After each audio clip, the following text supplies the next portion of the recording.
Today is July 17th in the year 2001.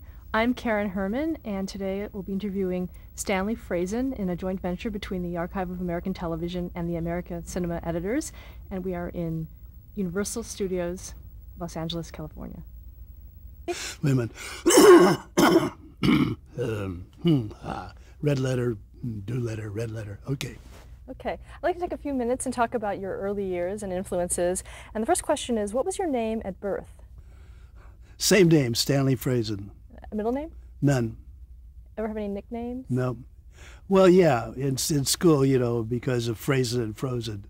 It was always, hey, Frozen. When were you born? And Stanley, the nickname for Stanley, which I forget now. I was born in Chicago, August 15, 1919. Where did you grow up? I grew up out here. I came out here at about 3. My grandfolks came out in 1912, and my mother was was one of 14 children. She was appointed to come out here because she was the only one divorced. So I came out here at 3 and went back to Chicago every year. What was your mother's name? Molly. Did she work? She worked in a hat shop, nothing big, you know, always anything to keep going while we were living with my grandfolks. What was your father's name? My father's name was Edward Abe. He was I don't recall too well, but I think essentially he was a paper salesman. In those days, they used to have the cardboard combs that they would sell for a dime in the theaters, and the beginning of the Dixie Cups, because I remember being in his factory as a kid and wandering through all the paper supplies and stuff like that. So I guess that was a new thing in that day. Did you have any sisters or brothers? No.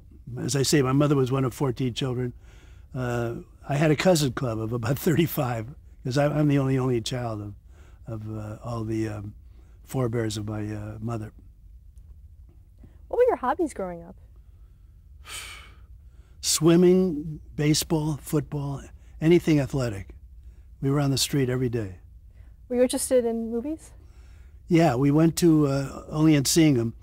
In those days, they were the 10-cent serials. We would go every Saturday, and on Wednesdays, we would pick up programs and pass flyers and pass them around, and then we'd get in the theater free. And in those days, those were the days of the, well, I guess before the Marx Brothers, and we would roll up and down the aisle. We'd get kicked out of the theater. We'd take a rubber band and shoot papers into the projection light. So, you know, we were kids, but we were always. I mean, there was no little league in those days. We were out in the playgrounds and playing ball every day. What did you want to be when you grew up? At the time, I had no idea. Did entertainment, did that industry appeal to you at all? Not at the beginning. What interested me was in high school. One of my best friends, it so happened, was a top radio actor. He was in a regular series, and I started going down with him on Friday afternoons as he recorded the show, because, you know, in those days there was no tape, and I got interested in it. So I started to get in the dramatic section, dramatic class in school.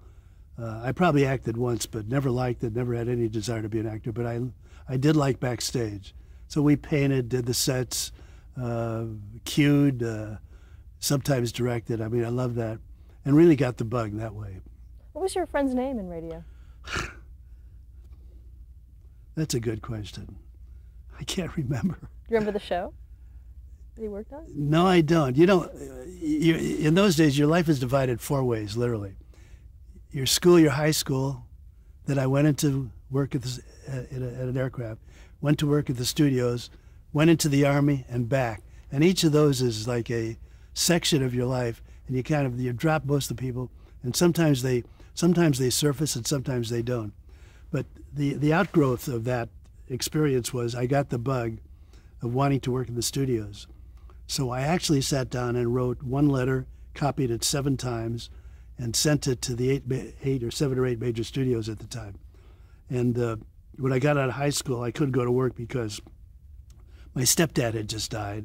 And I'm sorry, I couldn't go to school. My stepdad had just died, and I had to go to work. So we went to work.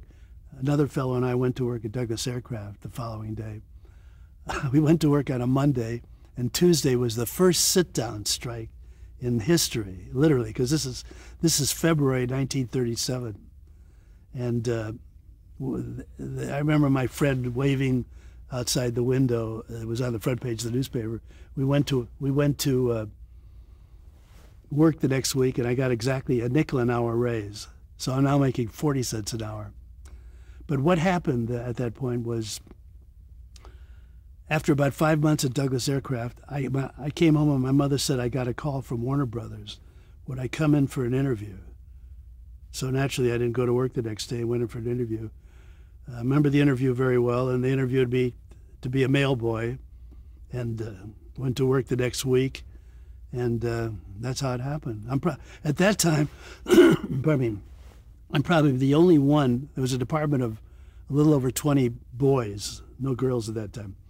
I was probably the only one that did not have a relative, because all these guys around me, their fathers owned theaters, or they had their fathers were producers, and they just ran out of people, and I just happened to hit the right time. Well, do you remember what you wrote in that letter?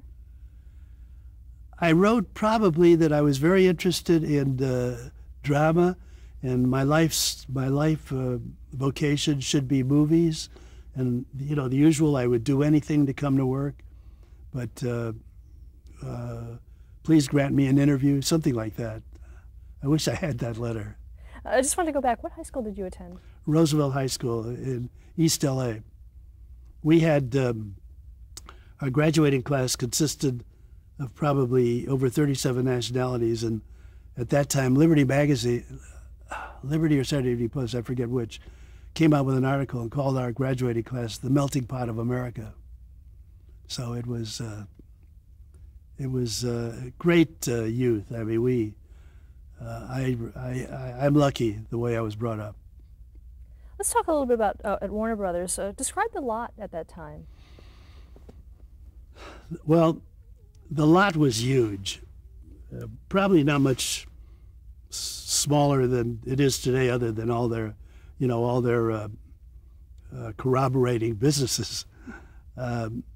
It's essentially the same lot. And I remember I was in awe. I mean, that first day at work, you know, and you take your bike and you're crossing Ann Sheridan and Jimmy Cagney and Dick Powell, and you know, you're in heaven. And then you learn the ropes, and it was an empire, as all major studios were in those days. I mean, you stayed out of the way. You knew that Jack Warner had a special driveway and had a special entrance to his office, which was the back of the regular office. And you knew who the big executives were. You knew who to stay away from and who to cater up to. You knew who to take milk to. I mean, we had routes. We had the front lot, the back lot, the music building, and then we had calls to deliver messages back and forth among the various producers and stars. We had calls in wardrobe, where I remember I so many times took down Ann Sheridan's dress, and I'd say, "Hey, she has falsies," and you know, and eventually, you know, I'm talking about years, because we were there for years. They got to know our names, and on Christmas time, they sometimes do some stupid things. They want to give us presents, and I think Betty Davis one time sent us a big basket with 22 bottles of liquor, but there were 26 of us. You know, so we'd get. We loved it, and they loved us. I mean, during lunchtime, I would sit. If Berkeley was working, I was there at lunch, and I'd be on a little 4-foot ladder. Got to the point where when he called for a messenger, he'd ask for Stanley Frazen. So we had that stuff, and we called ourselves perennial freshmen. We knew who was going to be fired by virtue of the envelope. So we had a running poker game with matchsticks. And that office was our poker game, because if we had our routes, we'd work 10 minutes, then we'd be sitting for 10. So there'd be like a poker game every hour for 10 minutes.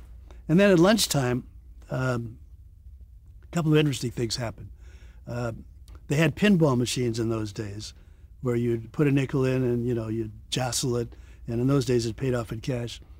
And there were always about 3 or 4 of us playing, and we would bet, and there'd be strangers coming in, bucking in once in a while.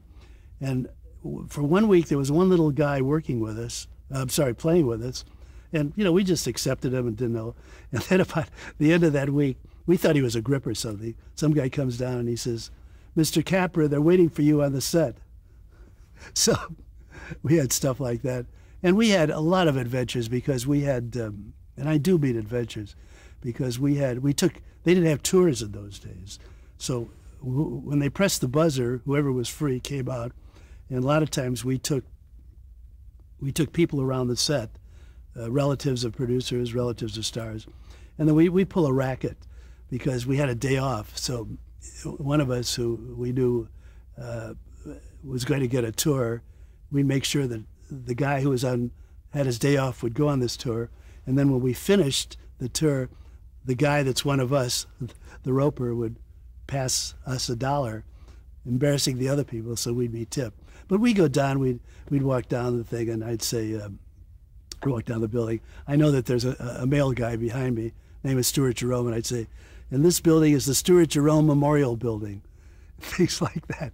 And then one time I took a group on, I think it was Dawn Patrol. Yeah, it was Dawn Patrol with Errol Flynn and David Niven.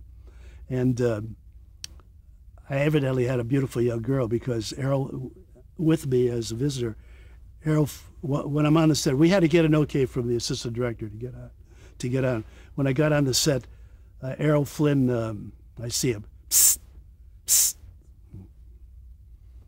I go over to him and he says, takes out a $10 bill. Remember, I'm making about $16 a week. And he says, "Get that girl's phone number." So I went back, and I told the mother, and I said, "Mr. Flynn would like your daughter's phone number." And just at that time, David Niven is going, "Psst, psst, psst." He says, "Did Errol pay you money to get that girl's phone number?" I said, "Yeah." He says, "How much did he give you?" I said, $10. So he whips out another $10. He says, "Tell him you couldn't get it." So we had stuff like that. And we had a guy, speaking of this gentleman, Stuart Jerome, he became a pretty big writer. He wrote a book about 15 years ago called The Year We Ran Warner Brothers.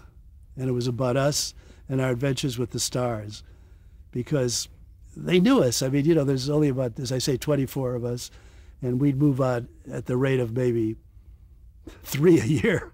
I mean, I could get out of there even by seniority. Now, how did I get out? That's what we want to know. Okay. Out of erosion. I basically started, after about 2 years there, I started maneuvering, realizing I'm going to be well in my 20s before they're going to move me out. So I got jobs in fan mail and in work orders, stuff like that, jobs I hated. I work about 3 days and I'd say, I got to get back. I finally went into publicity. I found I had a knack for that. And I was creating stunts. Became a junior publicist, and really liked it. And I probably could have made a career as a publicist. Wrote articles that were published. I remember sending in about 20 half-page things to Winchell, Walter Winchell. He used part of it, no credit.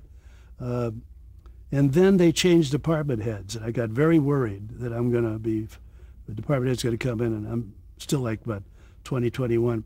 And I opted to go back to mailing, to the messenger boy, because I got worried, not realizing they're going to keep me because I'm about the lowest paid guy there.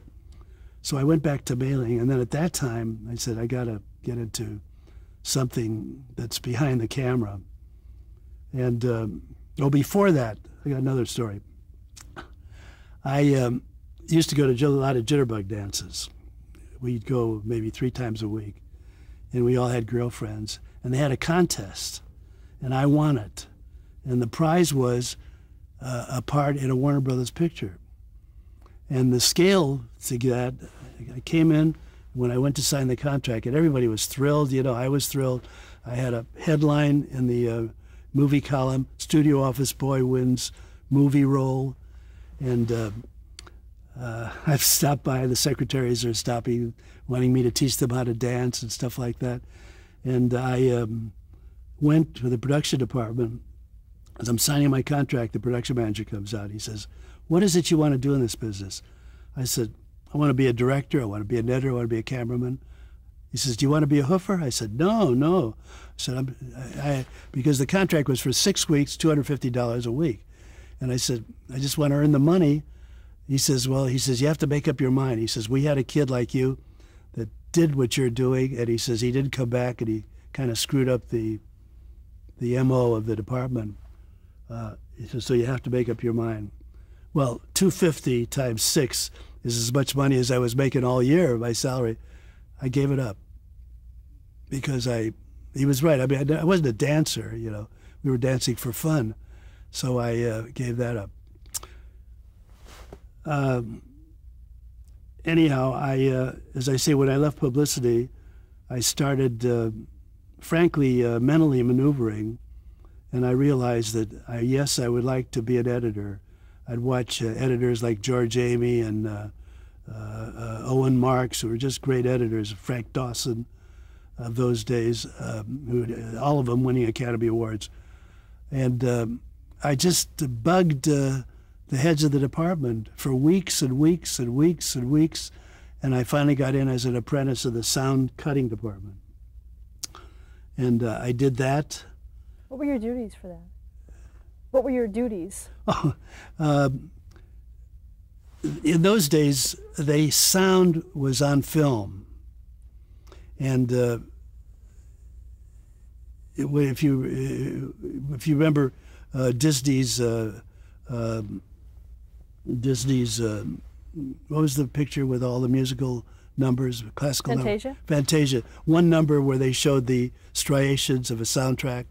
Well, they took a test after they would dub a reel or mix a reel in those days, remember, on film, and the test was maybe 20 feet long, and I would cold splice each of these together to give it to some technical engineer to check the levels and the chemistry of all that stuff. And I was thrilled, you know, I'm splicing. And then also, another thing I did was when they dubbed in those days, or mixed, they could have maybe 50 reels, maybe 20 reels to 20 different individual reels for each actual picture reel. You know, sound effects of a crowd, automobiles, people, door closes, whatever it is. And when they would preview, there could be maybe, we'd call them units, 150 to 200 different reels of film to tie in with the 10 or 12 actual picture reels of the, am I losing? 10 or 12 picture reels of the actual finished picture. So after a preview, and they'd always make changes after preview, and all this stuff was coded to match the picture, I would at that point, it was all off reels, which I used to get mad at. I had the next day I'd like automatic rewind of 150 reels. You know, a lot of that stuff that were gophers. Eventually I learned to cut music, and I loved it. And then I remember Warner's had the only different system. To this day, nobody does it. They had the gentleman that cut the sound effects and the dialogue was also the dialogue mixer. So he belonged to two unions, and the sound effects editors were in the music building or the dubbing building. So the head of the department, who was just a dweeb, gave me the option. He says, "Do you want to be?" He says, I can get you in either union, the sound local or the editors. Well, if I went on the sound local, I had to make myself an additional $30 a week. But I wanted to be an editor badly. So I got into editing. And I was then transferred to the editorial department. It turns out I was the first one in 10 years to be transferred. Piece of history. I didn't realize this at the time, but it turns out that probably 13 years earlier was the time that they went to disc to film of sound. At one time, for example, my job as an apprentice, this is murder, upstairs in behind the the projection rooms, they had shelves, and they had these great 16-inch discs. And it turns out there was a sound of all the early Vitaphone shorts. I mean, these were shorts of Al Jolson and great stuff. I mean, I had to take an inventory with the secretary. And remember, I'm still a kid, and there's nothing I could do. And the story was, I went through the stuff, and they took probably 19 out of 20 or 49 out of 50 of them. I put them in a stack, and I mean stacks and stacks and stacks. Went on the balcony of the second floor. On a weekend, they came in and they had 2 open trucks, and I dropped them and destroyed them. Imagine that. I mean, you know, I would have slit my throat I didn't even realize it at the time. Anyhow, I went into the regular editorial, became an apprentice there, became an assistant to a great editor. The guy became my mentor, a guy by the name of, what's his name? I'm sorry. We called him the Beige. Warren Lowe, who at one time I think won the Academy Award for True Grit and became Hal Wallace's editor for about 20 years. And then the Army called. And Warner's had made a short called Winning Your Wings with Jimmy Stewart. And it turned out it was about, it became a recruiting short for men to join the Air Force. And all of us wanted to join the Air Force, become pilots. I'm nearsighted, so they immediately said, you could become maybe a navigator. And I said, forget it. And I said, I'll wait. And then Warner's came along, and it turns out that General Hap Arnold, who was general of the Air Force,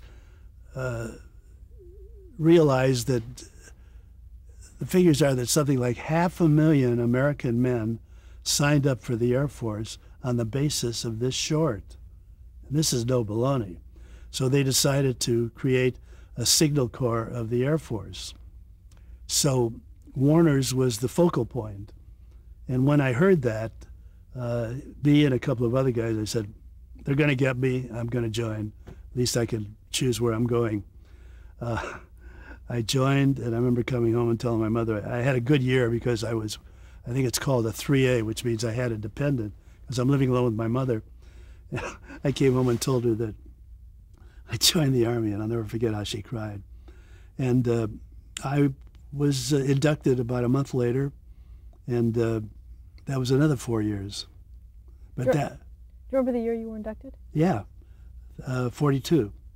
I'll give you the date, September 9. You want my Army serial number? And that was, we took our basic training at, believe it or not, Vitagraph Studios, which is now ABC. And we were in the stages there at the time. And it was really interesting because the stage would be divided between Hollywood people and regular Army. And I can't tell you the amount of fights that went on, because as soon as they said Hollywood, they called us a bunch of queers. So there were a lot of fights until they realized, you know, we're there, but for the luck of our joining, and they realized that they were in a good unit. So we did basically our basic training there. We didn't get out for 6 weeks, so we didn't know the difference. And nothing went on other than getting shots, fainting from the shots. I remember when I got my tetanus shot. Charlie Foy, one of the Foys, got a shot ahead of me, FO and FR, and he got the shot. He fainted right in front of me. And then it turns out that the Army bought out Hal Roach Studios, or leased it, which doesn't exist anymore. It's a Nissan agency. You know, Roach Studios made all the Laurel and Hardys and, you know, some great movies. And so every day for a month, they would truck us down to Roach Studios, and we would work up high, down, and we would stencil every piece of equipment of the Army, U.S. Army. Pardon me. So that went on for about a month, and we finally moved over, and then they built barracks for us, and it turns out we're training all the aerial gunners, plus making orientation films, propaganda films, how-to films. I mean, how to survive in the desert, how to survive in the ocean, how to fly the B-29. One thing we did, which made the Popular Mechanics magazine came out with it about a year after the war, during the real rough time with Japan, when they started to bomb Japan. They built at our stage, there were no maps of Japan. The only way they had a map of Japan was the National Geographic magazine. So they built to scale parts of Japan, 1 inch to a mile in bas relief. And they had an overhead camera on a trolley or on a rail, and they simulated the run of a plane, and they had all the visible points for the pilot to find the bombing. We knew what was going to be bombed. We didn't know when, because of that was, and of course we were under high FBI, and there was no CIA in those days. But my mother telling me that there were people around asking about me. She wanted to know what was going on. And they did that for a couple of months, and then they sent this film over to Okinawa or wherever it was for the pilots to train and know exactly where they were. They gave them little picture head moviolas. Do you know what that is? You know, a little teeny moviola with a bull's head eye, and they taught the guys how to run them, and they could see where they are. We found out afterwards that the pilot said it was a godsend because they didn't know where the hell they were.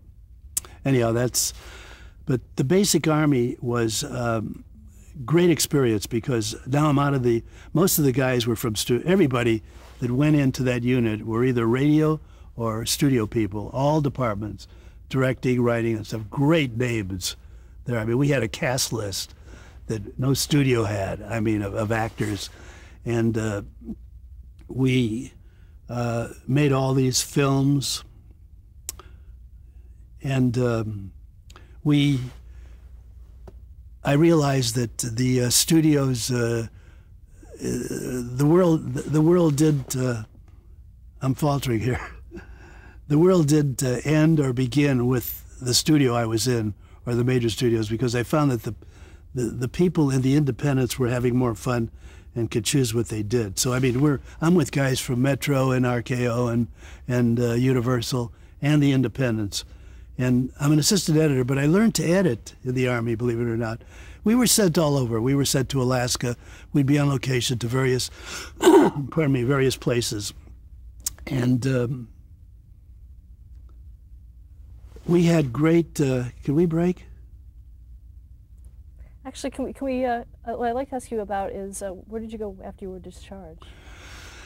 Probably, I'm sorry.